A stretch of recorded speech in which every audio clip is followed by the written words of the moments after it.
maniobras de contención iniciales que tenemos de manejo en el primer nivel de atención, ¿sí? Son las que ustedes tienen que saber para hacerlo. Ya en el quirófano, ¿no? Estando la paciente regular con resolución quirúrgica, pues tenemos otro tipo de maniobras de contención, como son suturas compresivas. Estas suturas compresivas, ¿sí? La pionera o la original es esta que es la Belinch, pero ya hay 300 técnicas para hacer suturas compresivas. Lo que pretenden es simular el tono uterino, ¿sí? A través de estas suturas que se ponen como unos tirantes, que además tienen la opción de cerrar la entrada de los accesos vasculares iniciales, como es la arteria uterina y la arteria ovárica, ¿sí? Esa es la idea, esa es la manera en cómo queda el útero después de hacer una ligadura Belinch, ¿sí? Y con eso puede ser suficiente para que el sangrado se dé. También tenemos ya las alternativas de más alto nivel, que es hacer una ligadura de arterias hipogástricas, o bien mandar a radiología intervencionista para que haga una embolización de las arterias uterinas, ¿sí? Guiadas por catéter. Y finalmente la histerectomía, ¿sí? Hace algunos años la histerectomía era pues prácticamente el tratamiento ideal para todas las pacientes que sangraban. Sin embargo, hoy, ante todas las alternativas que hay, ya rara vez la paciente termina en histerectomía. Entonces, esa es la parte más relevante en el manejo de la hemorragia obstétrica, que es la contención del sangrado, evitar que nuestra paciente se exangre. Ahora, en relación a cómo vamos a manejar a nuestra paciente, qué condiciones son importantes, ¿sí? Pues hay protocolos ya descritos, ¿no? Este es el protocolo que hace el INPER. Pero el INPER tiene un protocolo así porque el INPER es un hospital que tiene muchos recursos. Este es otro protocolo, ¿sí? Que está dado de acuerdo a las características que tiene cada hospital. Lo importante es que cada hospital vaya teniendo su propio protocolo en base a los recursos que vaya teniendo. Estos son tiempos más o menos en los que tendríamos nosotros que estar pensando, ¿sí? Que no deberían de pasar, o sea, no tendríamos por qué tardarnos 48 minutos en administrar un terotónico sin ver sangrar al paciente, no tendríamos por qué esperarnos tanto tiempo en tener que transfundirla si se requiere, no llegar a las 2 horas y no haber podido terminar de detener el sangrado, ¿sí? Estas son condiciones. Muy importante identificar cuáles son las necesidades de la hemorragia, o sea, la paciente qué requiere en el momento que está sangrando. Primero, lo más importante, dijimos, es cerrar la llave, pero después es estabilizar la parte de nuestra paciente.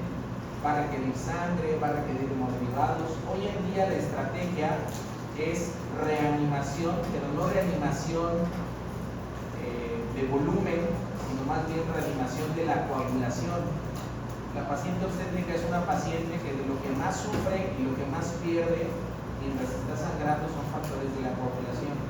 Si nosotros no lo reponemos, aunque yo le pase 20 paquetes globulares, esa paciente no va a sobrevivir porque no va a dejar de sangrar. Entonces, esta es una condición bien importante de ver cuáles fueron las fallas que pasaron en una paciente que se murió por hemorragia.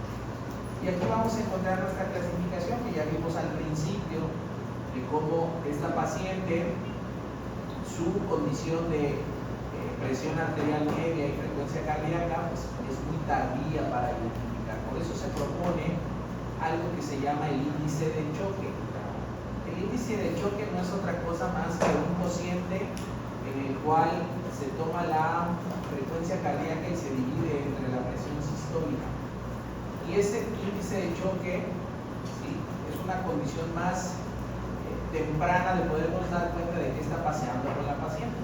Vean aquí, por ejemplo, la paciente que apenas ha sangrado un poquito, su índice de choque es hasta 0.9, que es el límite normal en la paciente embarazada, y poco a poco vamos a ver cómo se va elevando.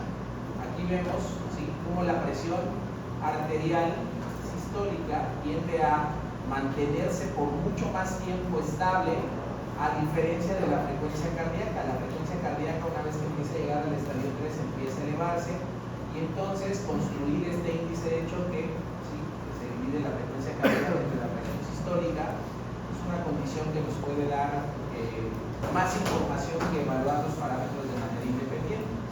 Ya dijimos, el valor anormal es cuando está por arriba del punto 9. Esta paciente que tiene un índice de choque de 1, de 1.2, es una paciente que ya trae una condición importante de choque, ¿sí? Es una paciente que va a terminar necesitando grandes cantidades de hemoderivados para poder salvarle la vida, pero que también se somete a los riesgos de necesitar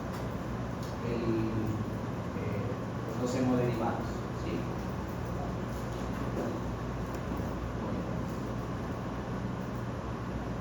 El choque hipovolémico es un estado donde las demandas de los tejidos no están suplidas, ¿sí? ¿Cuál es el problema con los choques? Que los tejidos empiezan a tener problemas para que llegue el oxígeno, y entonces empieza el metabolismo anaerobio y empezamos a tener acidosis, ¿sí? El sangrado masivo disminuye la capacidad del sistema de la coagulación. O sea, de por sí la paciente ya traía un contexto de coagulación alterada. El sangrado masivo hace que no solamente se pierdan glóbulos rojos, sino también se pierden todos los factores de la coagulación, y llega el momento entonces que la paciente ya no es capaz de poder parar ese sangrado. Hablábamos de la tríada de la muerte, que son cosas que mata a la paciente, y dijimos, hoy ya se conoce como la pentada de la muerte, que estas son las cosas que finalmente terminan matando a nuestra paciente.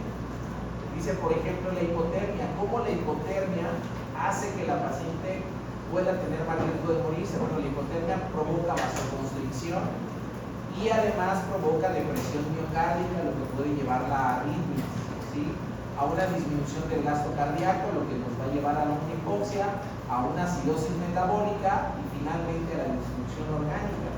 Ahora, ¿quiénes son los primeros que propician la hipotermia en el paciente? Nosotros. La paciente está perdiendo temperatura porque está perdiendo sangre, ¿sí? Pero ¿cómo son los ambientes de los hospitales donde tratamos a estos pacientes? Fríos, ¿sí?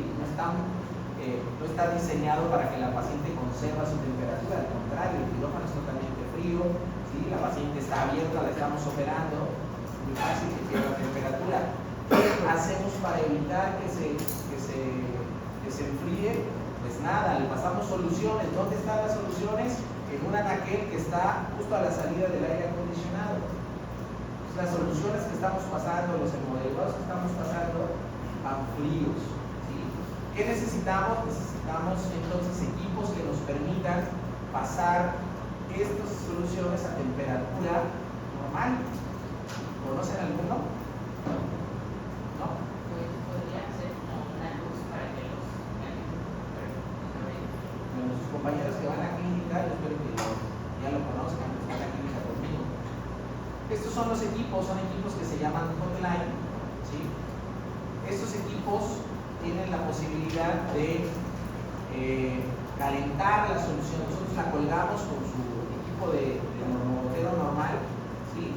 Y esto es como un boiler de paso, más o menos, ¿sí? La solución pasa a través de aquí. Nosotros aquí le programamos a cuántos grados queremos que esa temperatura pase, y entonces estamos garantizando que el paciente no se va a ir hacia la hipotermia.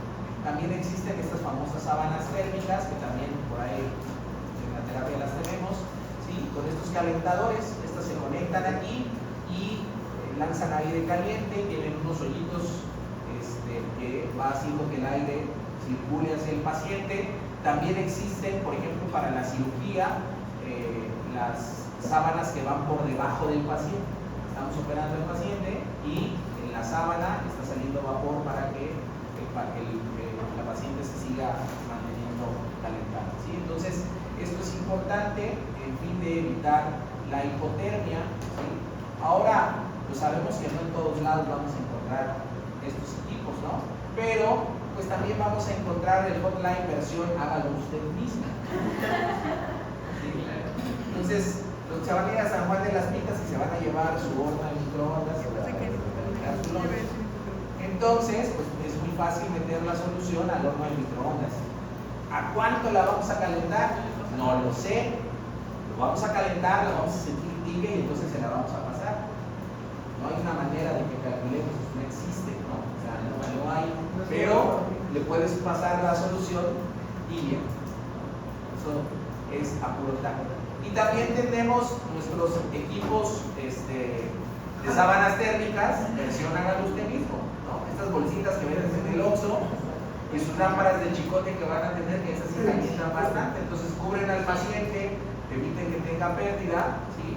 O bien, también podemos meter las compresas al horno de microondas y ponerlos en el caso. Estrategias hay o existen para que evitemos esta condición, porque nadie se ocupa de eso. Todo el mundo se ocupa de pasarle sangre, todo el mundo se ocupa de pasarle soluciones, pero nadie está pensando en que esta condición de la hipotermia nos va a llevar a que disfuncione la paciente. Lo mismo va a pasar con la acidosis. La acidosis altera los procesos de la coagulación. Llega un momento en que las pacientes tienen aminas, pero si tenemos un pH menor de 7, las aminas no funcionan. Entonces yo le puedo estar pasando 2 o 3 aminas, las opresoras, y no van a funcionar si no corregimos ese pH. Entonces son cosas que tenemos que ir haciendo en el camino, ¿no?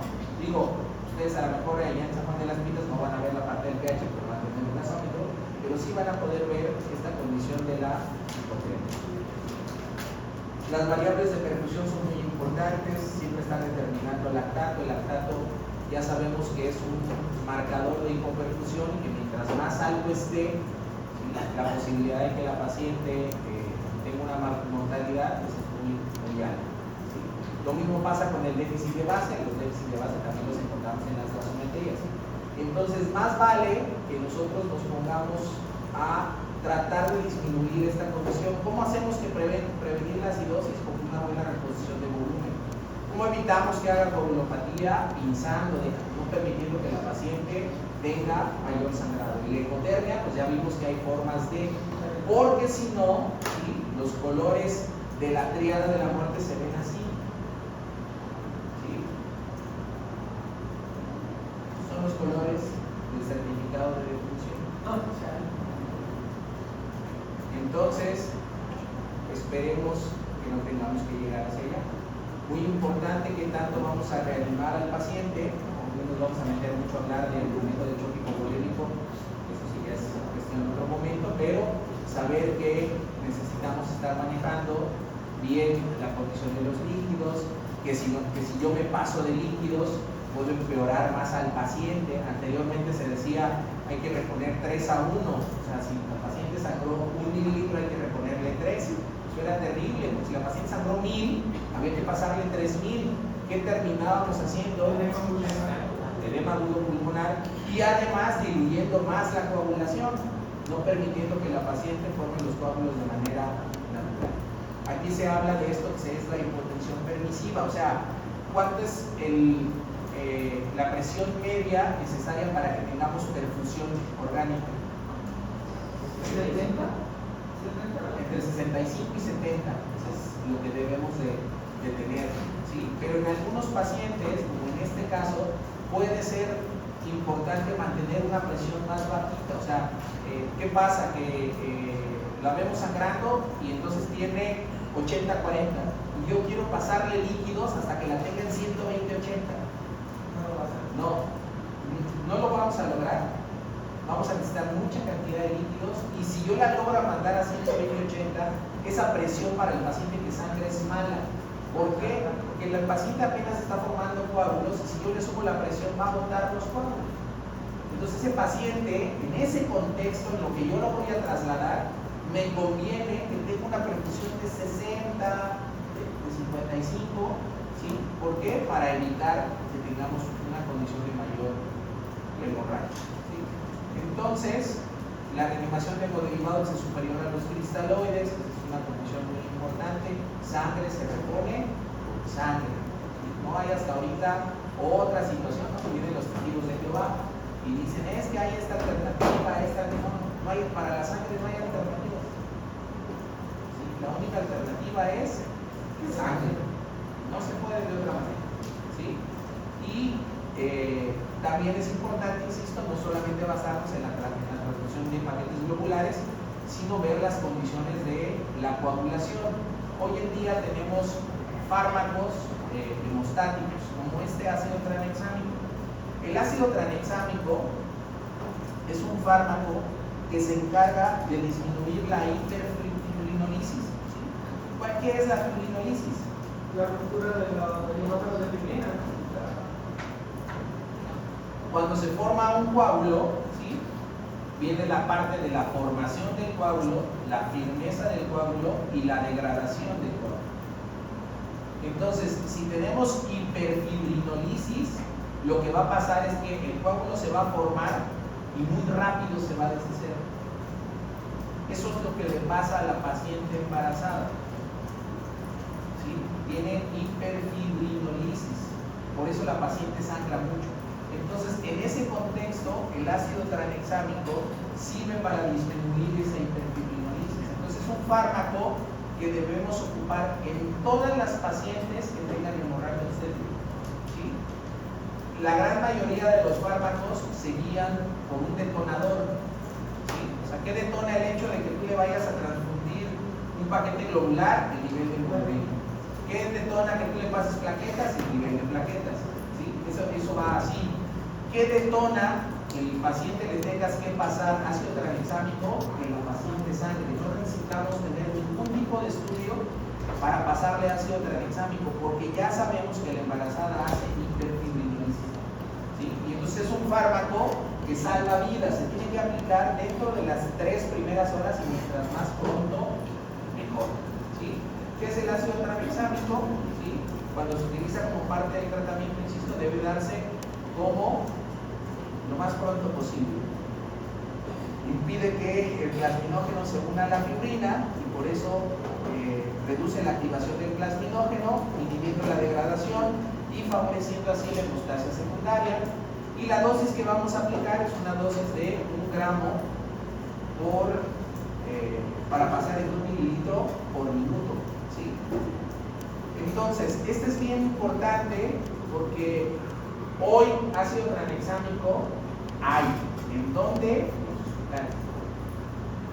En el Hospital Pascasio, en el Hospital Maza, en algunos básicos, pero ácido tranexámico tiene que haber en todos los centros de salud del estado. Porque, insisto, los que tienen que poner ácido tranexámico son ustedes cuando tengan una paciente que esté sangrando. Que me llegue a mí 4 horas después, ya no tiene ningún efecto que yo le pase ácido tranexámico. Acabó el beneficio para ellos. ¿Sí? Entonces, hoy lo que estamos tratando de hacer es que esté allá en donde van a estar ustedes. No creo que lo vayamos a conseguir con ustedes, pero esperemos que las siguientes generaciones sí. Pero bueno, tienen que saber manejar ácido tranexámico. Si después de 30 minutos de haberle pasado el primer gramo ácido tranexámico sigue sangrando, entonces hay que pasar una segunda dosis de otro gramo de ácido tranexámico. ¿Cuánto cuesta una ámpula de ácido tranexámico?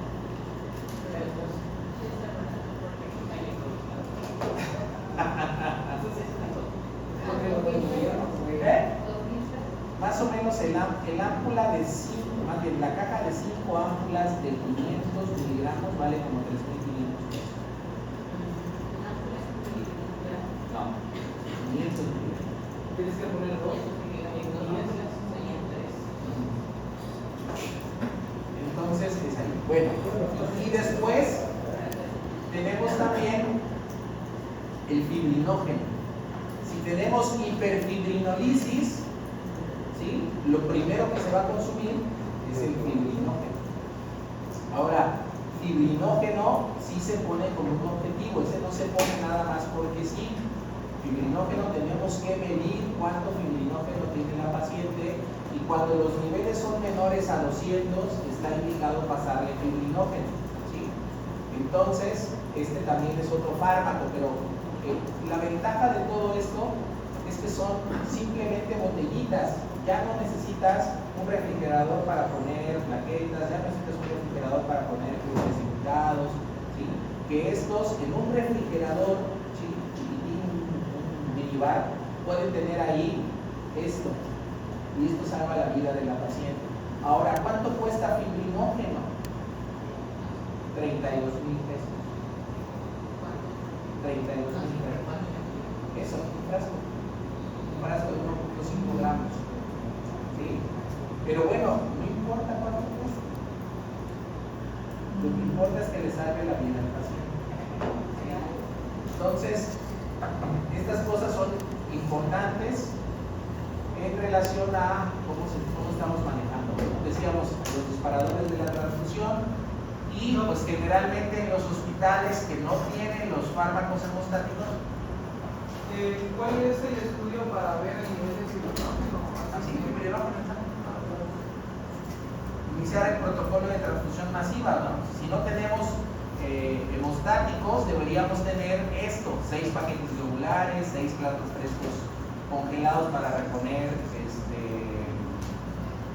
factores de la coagulación, plaquetas y crioprecipitados para el hemodinógeno, ¿no? Cosa que nuestro banco de sangre ni siquiera hace los crioprecipitados. Entonces, pues ahí vamos perdiendo.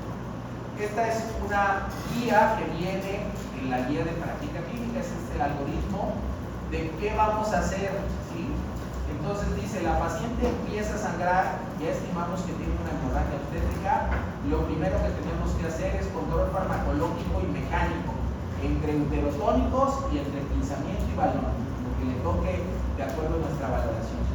Después de eso, ácido tranexámico, 1 gramo, ¿sí? Y lo demás ya va a ir de acuerdo a pruebas. Tenemos dos tipos de pruebas, unas pruebas que se llaman por tromboelastografía, ¿sí? Tenemos hoy un aparato en el cual es posible meter una prueba y decirnos cuál de las condiciones de la coagulación están alterados en el paciente en 5 minutos, para que nosotros podamos hacer la restitución de lo que se requiere, ¿sí? Todavía es un aparato que no está distribuido en todos lados, ¿sí? Y tenemos las pruebas estándar de coagulación. O sea, aquí dice, por ejemplo, que el paciente que tiene un fibrinógeno menor de 200, entonces, ¿qué tengo que hacer con ese fibrinógeno? ¿Sí? Ahí dice que hay que transfundirle 2 gramos, ¿sí? O bien pasarle un pool de 10 crioprecipitados. Si es de 4, aquí nos va diciendo cuál es la condición a seguir. ¿Cuál es el problema? Tenemos que esperar laboratorios, ¿no? En un hospital decente tendremos pruebas de laboratorios en 30, 40 minutos. ¿Sí? Tanto no saber qué le falta a la paciente, pues eso es tiempo y sangrado para el paciente. La diferencia con el tromboelastógrafo es que lo tenemos en 5 minutos, ¿sí? Pero bueno, un tromboelastógrafo cuesta 4 millones de pesos. La prueba de tromboelastografía vale 8,000 pesos. Muy bien. Y bueno, las intervenciones quirúrgicas no pueden retrasarse. Esta es una condición muy importante porque hemos visto y hemos analizado casos en los que hay que meterlo a operar, ¿sí? Y el ginecólogo o el quirúrgico dice: no la voy a meter a operar hasta que le corrijas la coagulación. Eso es imposible. Mientras la paciente no deje de sangrar, no lo vamos a corregir. Pues lo primero es, entra y cierra la llave. Ese es el punto más importante, ¿sí? Entonces, y la resucitación exitosa, pues tiene que ser así, si no la paciente. ¿Cómo vamos a hacer la condición de traslado? ¿Sí? Este es un punto importante para ustedes, porque bueno, depende del contexto donde estén. Si están en un centro de salud, si están en un hospital básico, pues desde ahí hay que saber activar las condiciones para el traslado. Lo primero es descarte algo que usted pueda revertir. Ya dijimos, si la paciente está sangrando, hay que hacer algo para que deje de sangrar. Buscar datos de alarma, ¿no? Buscar estos datos de hipotermia, tratar de corregirlos, ¿sí? Avisar al hospital más cercano, ¿sí? Y súbase a la ambulancia y disfrute el traslado.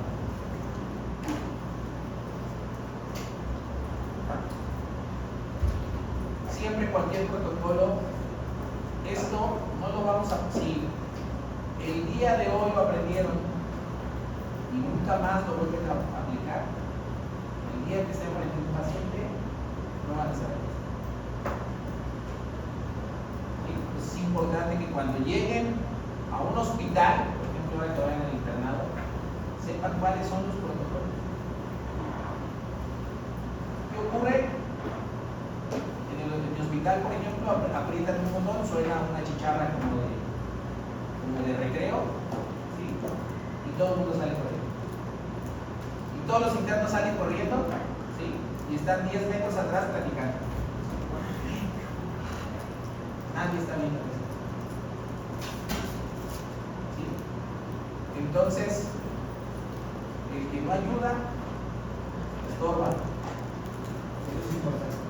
Pero lo más importante es, si no quiero estorbar, ¿sí?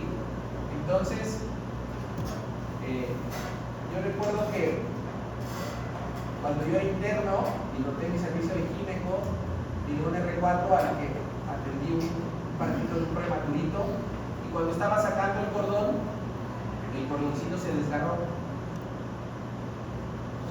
Y entonces me detuve y entonces le pregunté al doctor, ¿y si se desgarra, qué vamos a hacer? Agarró una tijera y la cortó.